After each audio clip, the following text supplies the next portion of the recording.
All right, I think we'll go ahead and get started. Welcome to the LG webinar series. Today's topic is Chicago Commission on Human Relations, Sexual Harassment, a discussion of the changes to Chicago's sexual harassment laws and how businesses can handle that. My name is Kevin Thompson, and I will be your moderator today. I'm a partner in the Levin Ginsburg intellectual property practice. I help clients protect their brands, copyrights, and other forms of IP around the world. I like helping creative people do fun things and stay protected from infringers while doing so. Our speakers today are Walker Lawrence, who is a partner in the LG employment law practice.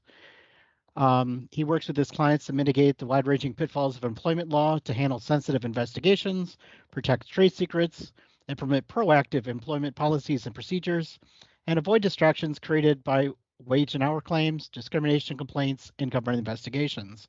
When litigation cannot be avoided, Walker zealously advocates for his clients in federal and state court, arbitration, and administrative hearings. Another speaker is Joe LaPlaca, who is in Levin Ginsburg litigation practice. Joe is a trial lawyer who focuses his practice on commercial litigation and business disputes.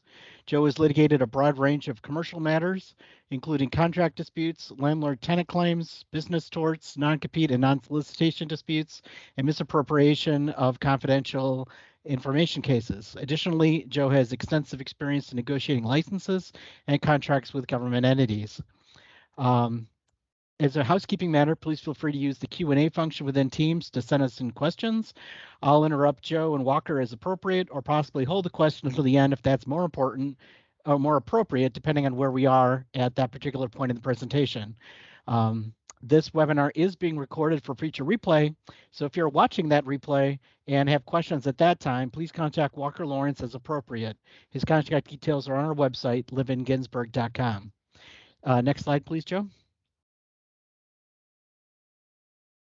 As a reminder, the materials presented today are for informational purposes only and not for purposes of providing legal advice. You should contact your attorney or possibly Walker Lawrence to obtain advice with respect to any issue or problem. The opinions expressed during this presentation are the opinions of the individual authors and may not reflect the opinions of the firm or any other attorney. Next slide, please. So today's agenda, we will go through describing the Chicago Commission on Human Relations, what that is and what its mission is, talk about sexual harassment itself, talk about ways the companies can be in compliance with policies and remedies and so forth. Our goals today is to understand the recent changes adopted by the Chicago Commission on Human Relations and tips for complying with these changes in your own business, and talking about the ongoing obligation to investigate, prevent, and correct sexual harassment.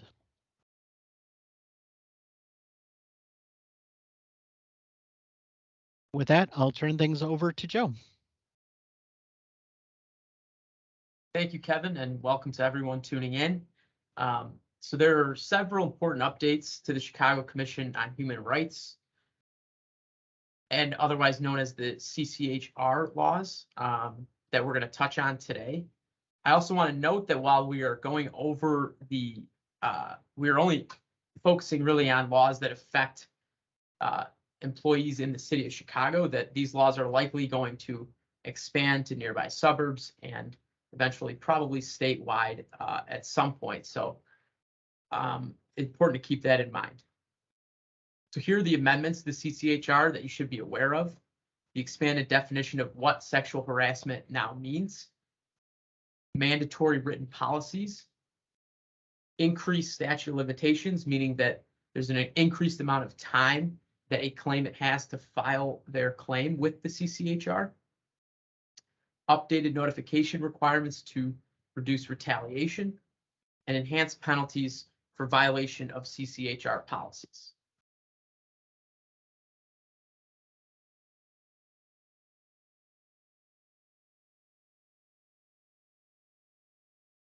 So what is the CCHR? The CCHR is a city agency that is not governed by state law, but instead governed by its own ordinances to promote Chicago's diversity and work to eliminate prejudice and discrimination within the city confines.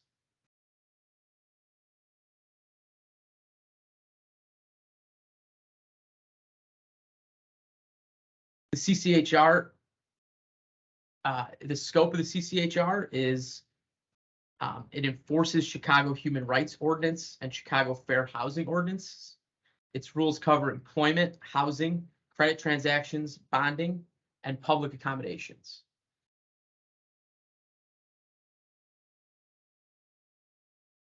So, who are the protected classes under the CCHR? Really, it is any person who feels they have been discriminated against in Chicago because of their membership in any one of these following categories. So what does that mean, right? Someone who feels that they were, for example, fired from a business in Chicago because of their race and religion, they can file a complaint with the CCHR, and the complaint does not need to be limited to only one of these categories. Individuals can fall under a range of categories. So, for example, they can make a claim for discrimination based on their gender identity as well as their color and national origin, all in the same complaint. So we want to focus next on what the process is after someone feels as though they have been discriminated against, and they will then choose to file a complaint with the CCHR. So first, they would go online most likely to file the complaint. It's a very easy process. It's on the CCHR website. Next, the commission would investigate the discriminatory allegations made in the complaint.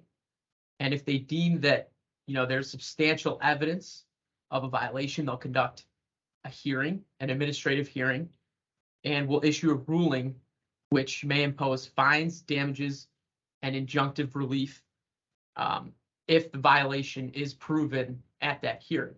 We'll go into detail a little bit later on some of the other remedies. When I say, fines, damages, and injunctive relief, what exactly that can entail. But these are very severe damages and remedies. So it's important to keep in mind all the rules and regulations that need to be followed.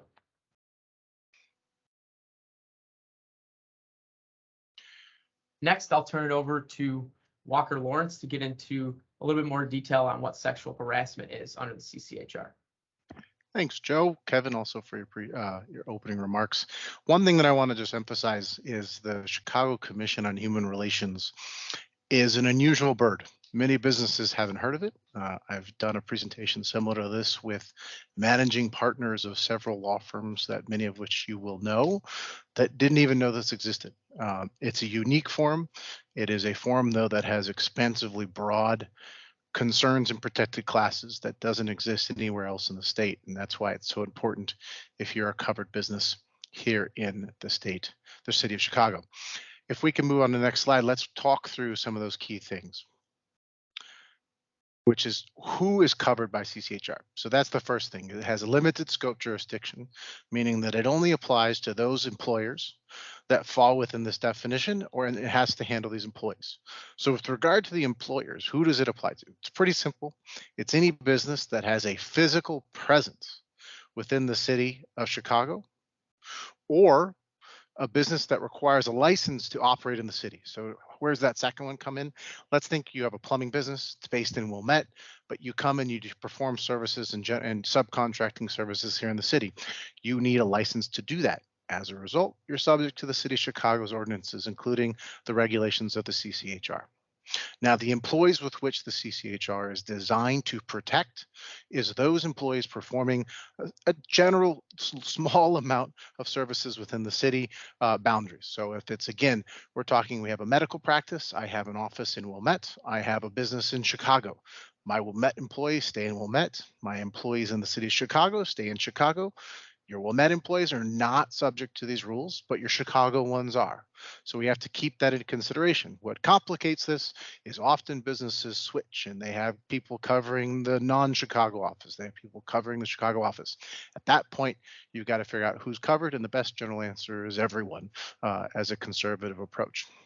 Now that we know where the CCHR has its governance and the scope, let's talk about how they're going to define sexual harassment on the next slide. So this is where CCHR's regulations are different.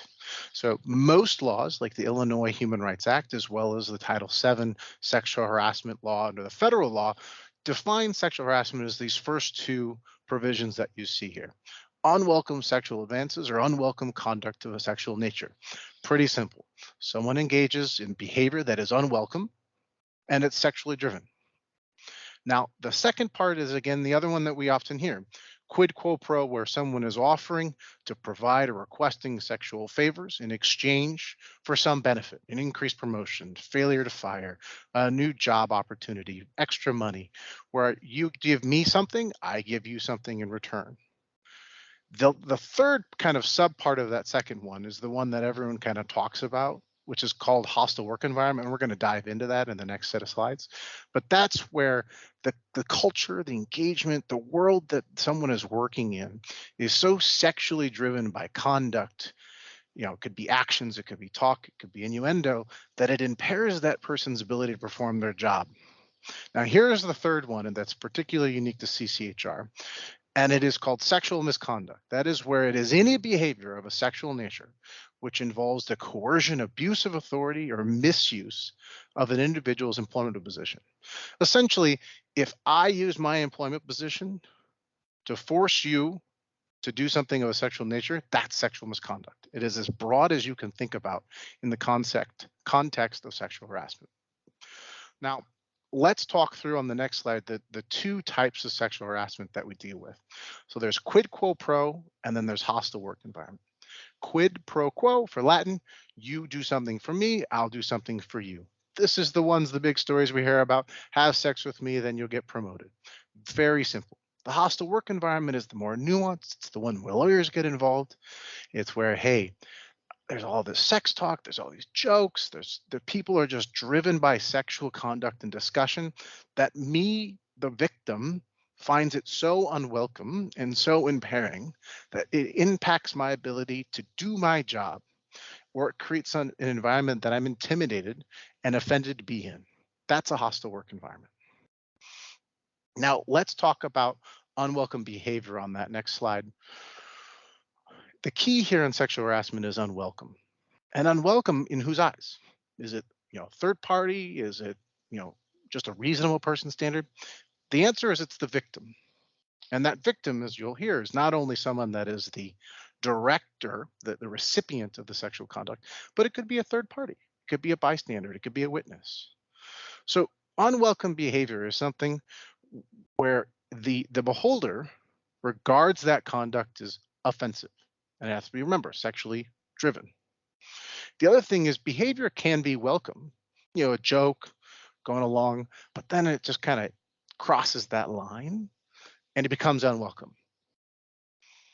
And that's where the third part of this is really important, which is that as a victim or a witness, consent to participate in these actions can always be revoked. And it's critical that if you're a victim or you're a witness, you can just say stop. And we'll talk about, actually, I don't think we will today, but one of the reasons why stop is so important is it places a flag post and says, hey, this behavior is unwelcome. I don't want it. I don't want to be the recipient of it. Stop. And that, from a legal perspective, is super critical. Now, on the next slide, we're going to talk about where can harassment occur. And one of the things that people don't always realize is that even prior to the pandemic, these laws were expanded so that the definition of working environment was not just a physical office. It can be anywhere. It can be where you're performing work. It can be at a bar. It can be at someone's house. It's the working environment. And now that we have people working at home, guess what? It can happen in your home. The other thing about this law, and this is the same for Illinois, it doesn't just protect employees. It doesn't just prevent harassment by employees. It includes non-employees. It includes, vendors, contractors. The example I always like to give is we had a front desk person that was really uncomfortable with a UPS delivery guy, and she let us know. Guess what we did? We called UPS and said, this guy's not allowed back in our office again. That's the kind of obligations that we have to make sure that we're meeting. Now, the other thing is in the next slide, we're talking about where harassment not only occurs physically, but now we're in this online environment. And studies have shown consistently that we're a little bit more common in doing these kinds of actions online. We drop our filters. We're not thinking through, is this something I should do or not do? And so when someone's, in Teams, in Slack, in whatever messaging service you're thinking about, these types of engagements, sexual of nature, can occur and do often occur more frequently because we see it as just texting with my friends, but it's in a work environment. And you hear these stories. I have a client that was on Instagram. They had a manager. What did he use? He used Instagram as a DMS tool to groom young new employees, female employees coming into work, and enticing them to go out with him. Those kinds of things are not okay. Now, why are we all here? And that's really what we're going to talk about on the next set of slides, which is what are your employer's obligations under the CCHR? The first is that we're going to begin on the next slide. There we go. We're going to begin with, is the employer responsible? The answer is yes. Yes, an employer is responsible, but that's broken down into two ways. So there's strict liability. That is where the engagement, the act, the sexual act, is done by a manager or supervisor. In that circumstance, the company is strictly liable for those actions. If the sexual harassment is done by a non-supervisor, who's still an employee, or a non-employee, an employer's responsibility only kicks in if they fail to take appropriate reasonable measures to correct it once they know about it or should have known about the actions. That's why telling someone is so important, because an employer doesn't have an obligation necessarily to do anything unless they know about it. Now, what is an employer's responsibilities? Overall, it breaks down into three really important things. An employer is required to prevent incidents of sexual harassment, they're required to investigate incidents of sexual harassment, and they're required to correct them.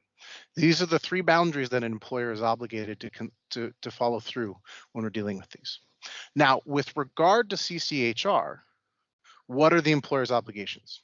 Well, as Joe alluded to, there are several amendments that were made that require you as employers to do several things. One, written policy. Second, you got to make sure you have the new updated CCHR sexual harassment poster.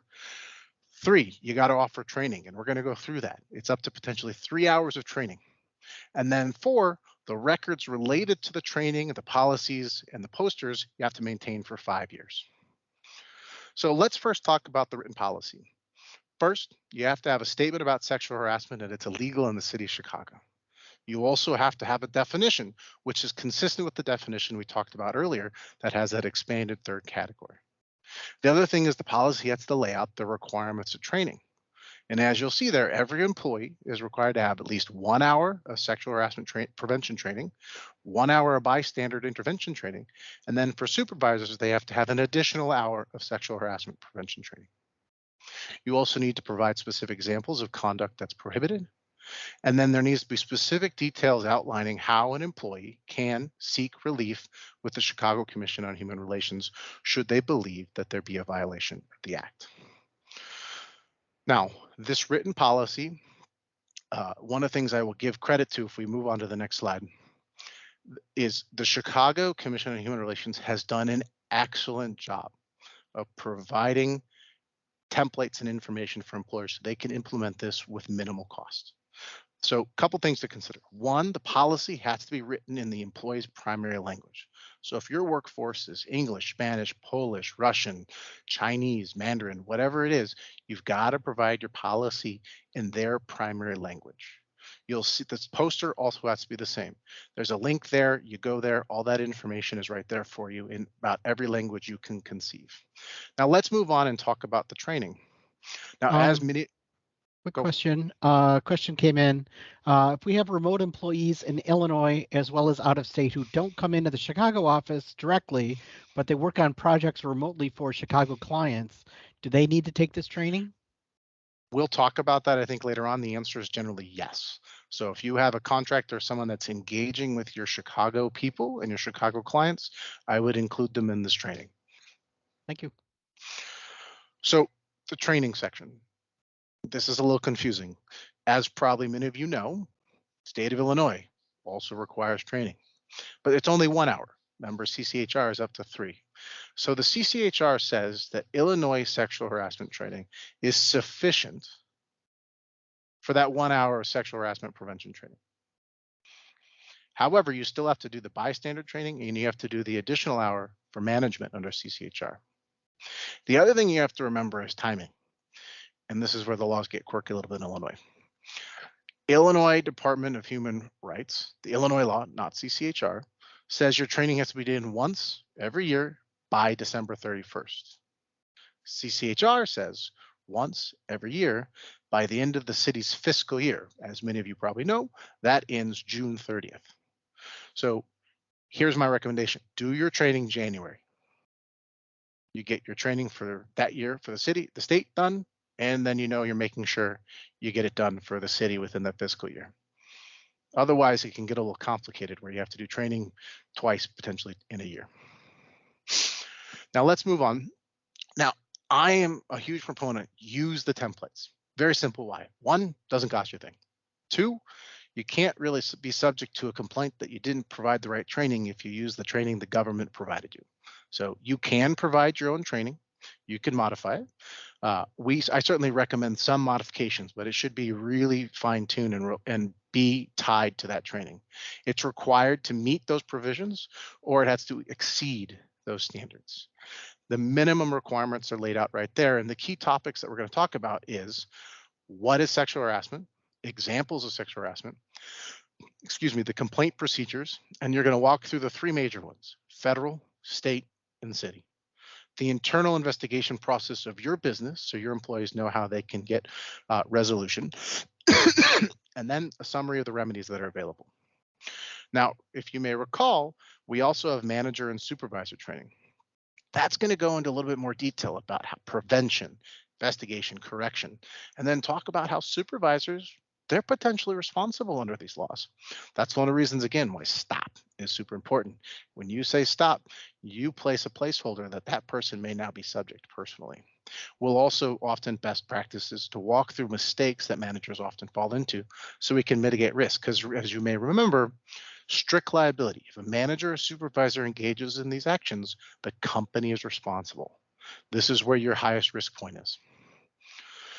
Now, there's this additional training that CCHR requires, and that's the bystander training.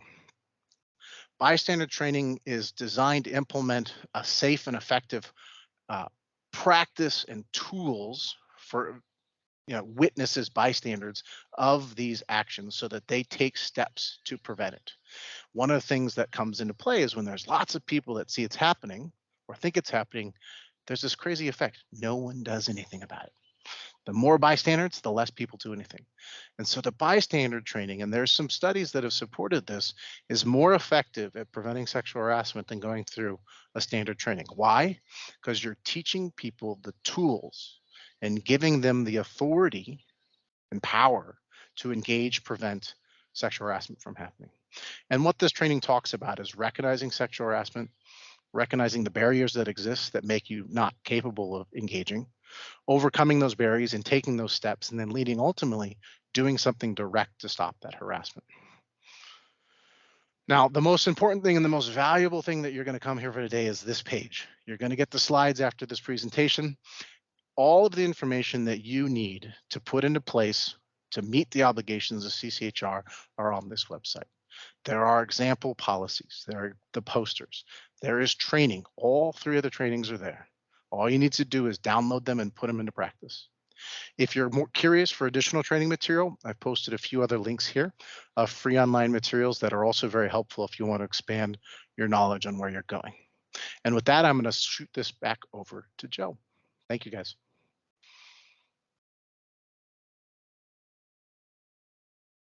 Thanks, Walker. So lastly, we'll discuss the remedies that claimants have if they are to file a CCHR complaint. There are also a couple other forums that they can choose to file under, right? So there's the EEOC, which is federal, the IDHR, which is the Illinois Department of Human Rights, and then lastly, the CCHR. So a claimant can file under one of these, all 3 of these, depending on which ones they're eligible for.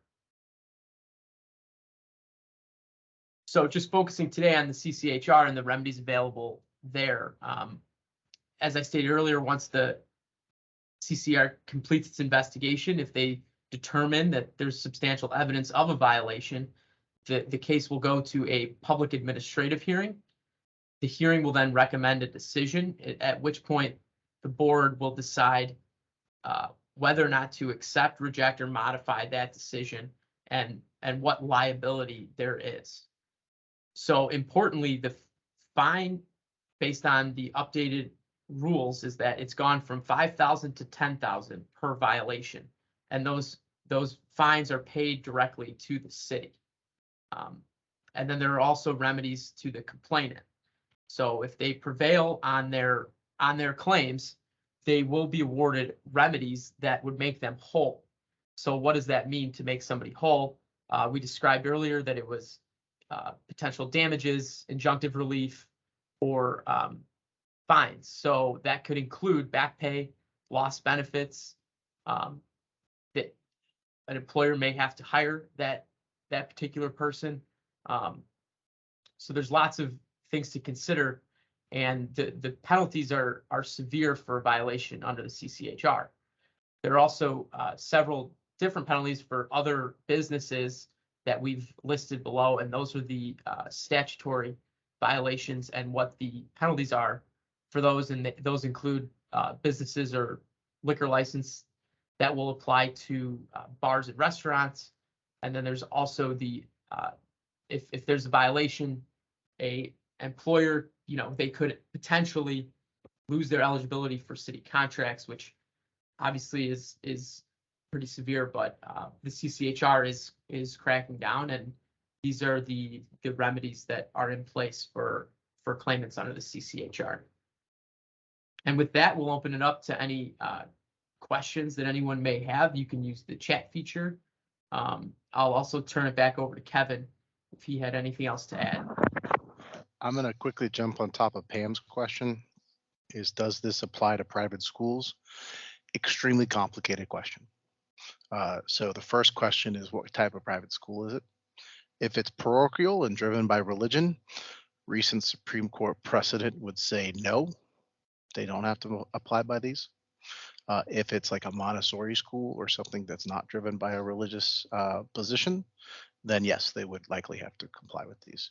But the Supreme Court, in a decision, I think a year or so ago, gave pretty unfeathered rights of religious-based schools to do whatever they want and not have to comply with these under the theory of freedom of speech.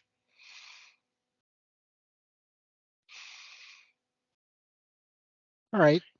And then there was one other question that had come in that you answered earlier in the chat as well, that for the benefit of all attendees, I'll relay that question here. The question was, does it matter how many employees you have, or regardless, does this law apply? And the answer given is that it applies to all employers that have at least one employee. So the joke that goes with that is if you are a sole proprietor and you treat yourself as an employee, you need to train yourself not to sexually harass yourself. Understood? Very good. Any other questions we can help address? Get some free questions answered by lawyers, but not legal advice.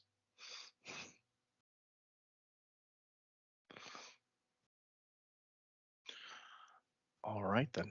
Kevin, you want to close us out? One person is typing currently. Yes, the question is, will the recording be available? Yes, I will be cleaning up the recording, and we will be sending a copy out through all attendees.